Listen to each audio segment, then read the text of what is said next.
नमस्कार, मी तन्मय धुमाळ. मी Digitek रोबोटिक्समध्ये robotics डिपार्टमेंटचा head आहे आणि मी आज तुम्हाला या 3D प्रिंटरबद्दल एक थोडीशी माहिती देणार आहे.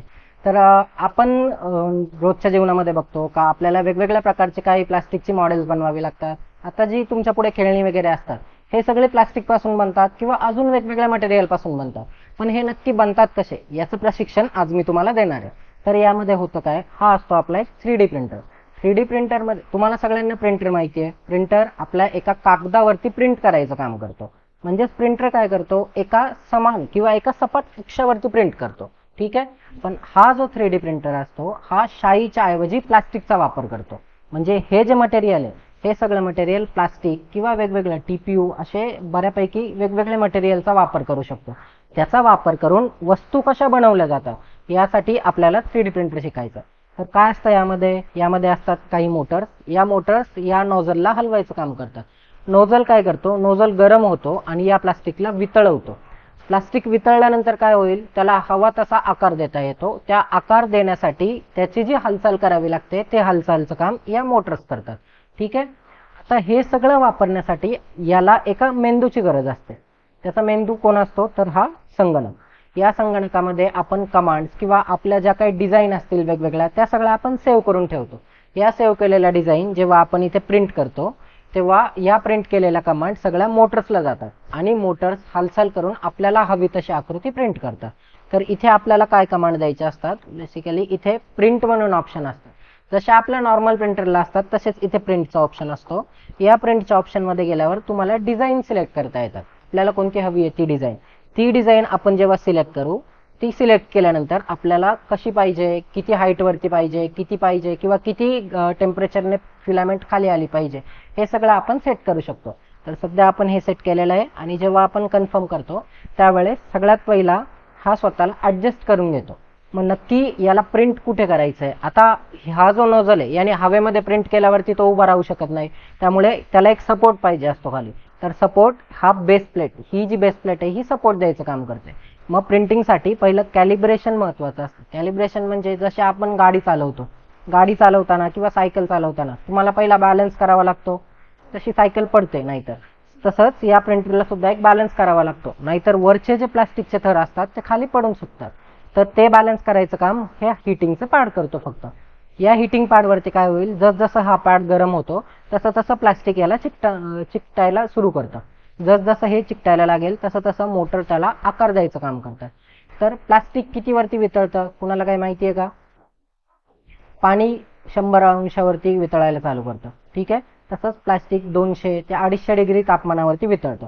त्यामुळे हा नॉझल आपल्याला 200 ते 250 डिग्री तापमानावरती गरम करावा लागतो. त्यामुळे कायम लक्षात ठेवायचं, याला चालू असताना कधीच हात लावायचा नाही, कारण याचं तापमान 200 ते 250 डिग्रीपर्यंत जातं. जर तुम्ही याला हात लावला, तुमचा हाताला प्लास्टिक वगैरे चिकटलं तर तुम्हाला माहिती आहे मोठी जखम होऊ शकते. त्यामुळे एवढी सावधानता आपल्याला बाळगायची आहे. बाकी तुम्हाला डिझायनिंग वगैरे सगळ्या पुरवल्या जातील. त्या डिझाईन पुरवल्यानंतर तुम्हाला सध्या फक्त त्या प्रिंट करायला शिकायच्या. ठीक आहे.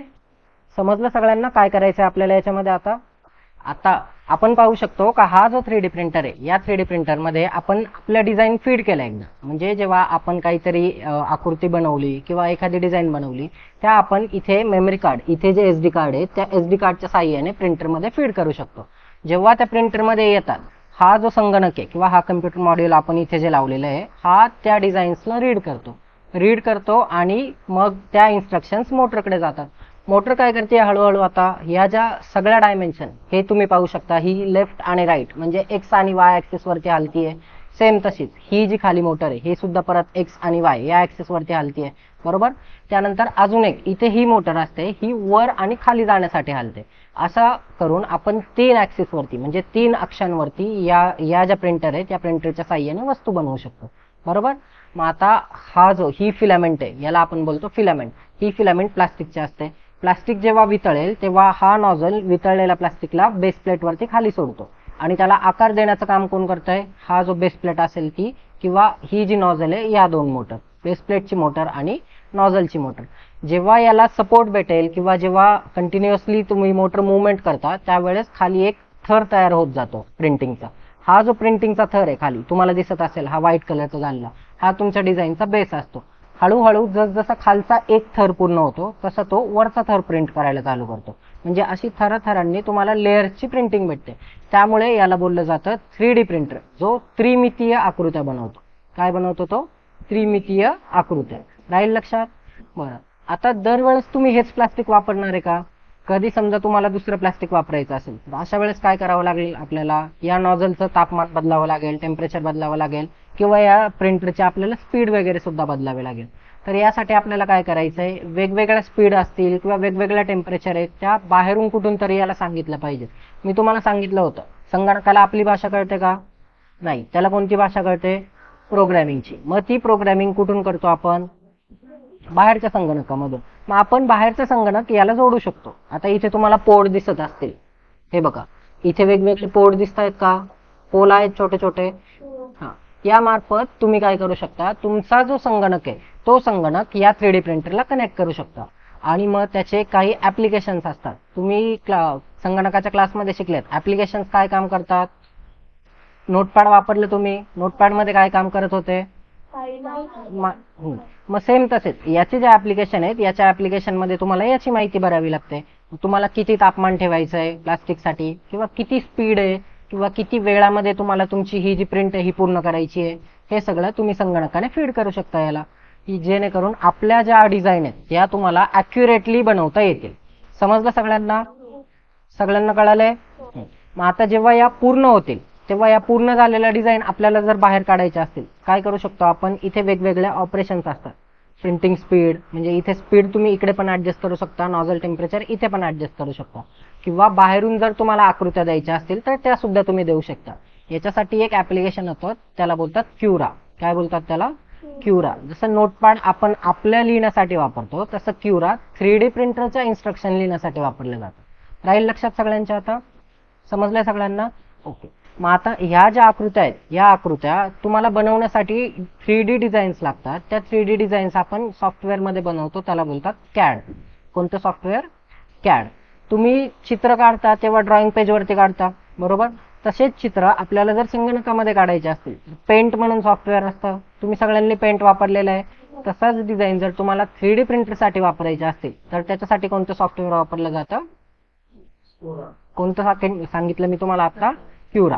क्युरा. आणि जर तुम्हाला या 3D फाईल बनवायच्या असतील तर त्याच्यासाठी काय सॉफ्टवेअर वापरलं जातं? कॅड. नावं लक्षात राहतील सगळ्यांच्या? मग हे सगळं एकत्र करून तुम्हाला या प्रिंट बनवाव्या लागतात. जेव्हा तुम्ही क्युरामध्ये पहिली डिझाईन बनवायची, क्युरामध्ये बनवलेली डिझाईन तुम्हाला या प्रिंटरमध्ये टाकावी लागेल. कशी जोडणार? तुमचा जो संगणक आहे ज्याच्यात तुम्ही डिझाईन बनवली ती इथून तुम्ही या संगणकाला जोडू शकता.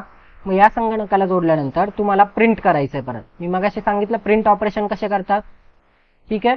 मग हे सगळं करून तुम्हाला तापमान वगैरे ठरवावं लागतं. तुम्ही कोणतं मटेरियल दिलंय, आता इथे प्लास्टिक दिलंय, प्लास्टिकचं तापमान 200 ते 250 वर ठेवावं लागेल. जर आपल्याला रबर वापरायचं असेल तर रबर तेवढंच तापमानावरती वितळेल का? नाही, रबरला अजून तापमान वाढवावं लागेल. मग ह्या सगळ्या ऍडजस्टमेंट आपण 3D प्रिंटरमध्ये करू शकतो. कळालं सगळ्यांना? मग 3D प्रिंटर फक्त एकाच वस्तूच्या नाही तर वेगवेगळ्या वस्तूंचा वापर करून वेगवेगळ्या वस्तू प्रिंट करू शकतात. आता समजा आपल्याला रंग बदलायचा आहे, आता आपण सफेद रंगाची फिलामेंट घेतलेली आहे, पण जर वेगळ्या रंगाची फिलामेंट घ्यायची असेल तर याला वरती एक BMS मॉड्यूल म्हणून येतं, ज्याच्यामध्ये आपण वेगवेगळ्या याच्यामध्ये फिलामेंट ऍड करू शकतो. मग वेगवेगळ्या फिलामेंट ऍड केल्या त्या सगळ्या आपण या नॉझलमध्ये टाकतो इथे, म्हणजे आपल्याला ज्या वेळेस जी पाहिजे त्या रंगाची डिझाईन बनू शकते. समजलं? मग 3D प्रिंटर तुम्हाला जशा पाहिजेत तशा वेगवेगळ्या वस्तू बनवून देऊ शकतो. उदाहरणार्थ हे आपण एक किट कार्ड प्रिंट केलेलं आहे, हे सुद्धा आपण याच्यावरतीच प्रिंट केलेलं आहे. दिसतंय सगळ्यांना? हो. सेम तशीच ही सुद्धा एक कार आहे. आता हे आणि हे या सगळ्यांची जी जाडी आहे ते सेम आहे का? विड्थ सेम आहे का? नाही. मग हे तुम्ही नॉर्मल प्रिंटरवरती जमेल का आपल्याला करायला? नाही. मग यासाठी आपल्याला काय करावं लागतं? तर 3D प्रिंटरमध्ये 3 अक्षांवरती काम करावे लागतं. समजलं सगळ्यांना? मग आता 3 अक्षांवरती प्रिंट कशा होतात हे पाहिलेत तुम्ही? 3D प्रिंटरवर आपण कोणकोणते पार्ट तयार करू शकतो? 3D प्रिंटर हा तुम्हाला जे हवे ते पार्ट जसे तुम्ही डिझाईन करशाल तो बनवून देऊ शकतो. जर तुम्हाला डिझाईन करता येत असेल तर तुम्ही हे असे वेगवेगळे, फॉर एक्झाम्पल हे जे विमान झालं किंवा हा एक आयताकृती पार्ट झाला, ही जी गाडी झाली, हे तुमच्या डिझाईनवरती आहे, तुमच्या कल्पनेवरती आहे. तुम्ही ज्याची कल्पना करणार आहे 3D प्रिंटर ते तुम्हाला प्रिंट करून देऊ शकतो. अजून कुणाला काही प्रश्न विचारा? क्युरा कॅड ही आम्हाला ऍप्लिकेशन शिकण्यास खूप अवघड आहे. अजिबात नाही. म्युरा आणि कॅड ही एकदम सोपी ऍप्लिकेशन आहेत. जसे तुम्ही कागदावरती किंवा तुमच्या ड्रॉइंग पेजवरती पेन्सिलने चित्र काढता, तसेच तुम्हाला हळूहळू फक्त जे तुमचं सॉफ्टवेअर असेल, पेंट सॉफ्टवेअर असेल, त्यावरती फक्त चित्र काढायला शिकायचं. जसं जसं तुम्ही त्यावरती डिझाईन बनवणार, चित्र काढणार, त्याला फक्त आपण एक आधार देतो, सपोर्ट देतो. त्या सपोर्ट दिल्यानंतर तुम्ही आहे तशी तुमची प्रिंट मारून घेऊ शकता या 3D प्रिंटरवरती. ठीक आहे. सर ही मशीन किती तास चालू शकते कसं चालू ही खराब नाही होत? अजिबात नाही. तर यामध्ये आपण हीटर जे वापरलेले आहेत ते कंटिन्युअसली गरम होतात. पण ही जी हीट आहे, जेव्हा आपली प्रिंट पूर्ण होते त्यावेळेस तो हीटर आपोआप त्याचा हीटिंग सप्लाय बंद करून टाकतो. आणि खाली हे इन्सुलेशन मटेरियल लावलेले आहे, त्यामुळे जी उष्णता आहे ती बाहेर पडत नाही. त्यामुळे तुम्हाला म्हणजे मशीन बंद पडेल किंवा असं काहीचा प्रॉब्लेम होत नाही. तुम्ही दिवसात जवळजवळ 10 ते 12 तासही ही मशीन वापरू शकता. जास्त काही प्रॉब्लेम होत नाही. फक्त तुम्हाला याची ल्युब्रिकेशन म्हणजे ऑइल वगैरे ह्या रॉडवरती तेवढे नीट टाइम टू टाइम टाकावे लागतील. बाकी या मशीनला बाकीचे काही प्रॉब्लेम येत नाही. तरी श्रीमती आपण कशी काढायची? तर बघा, आता ही तुम्हाला एकदा प्रिंट कंप्लीट झाल्यानंतर बाहेर काढण्यासाठी इथे आणि इथे दोन जागी एक कोपरे दिलेले आहेत. हे जे पार्ट आहेत हे गरम होत नाही. तर तुम्हाला इथे पकडून फक्त हा पॅड उचलून घ्यायचा आहे असं. आणि एकदा उचलून घेतल्यानंतर आकृती तुम्हाला फक्त अशी एका बाजूने वाकवायची आहे आणि तुम्ही तुमची आकृती बाहेर काढून घेऊ शकता जशी पाहिजे तशी. समजलं? ठीक आहे. आणि झाल्यानंतर हे पॅड परत आहे त्याच्या जागी ठेवून द्यायचं. हे चुंबकीय आहे त्यामुळे तुम्हाला डायरेक्ट चिकटून जातं, काही करायची गरज पडत नाही. समजलं? अशा पद्धतीने आज आपण 3D प्रिंटरची जवळजवळ माहिती, जी काय माहिती आहे ती संपूर्ण घेण्याचा प्रयत्न केला आहे. यानंतरही आपण याच्यावरती अजून काही काम करणार आहे. तर अजून कुणाला काही प्रॉब्लेम असेल याच्यामध्ये तर त्यांनी नंतर जेव्हा जसं वाटेल तसं मला एकदा विचारून घेऊ शकता. ठीक आहे. सगळ्यांना 3D प्रिंटर समजलाय मग? नक्की? ओके. मग यानंतर आपण हळूहळू आता याच्यावरती डिझाईन कशा करायच्या आणि हळूहळू यावरती तुम्हाला सगळ्यांना प्रिंटिंग करायची आहे. चालेल?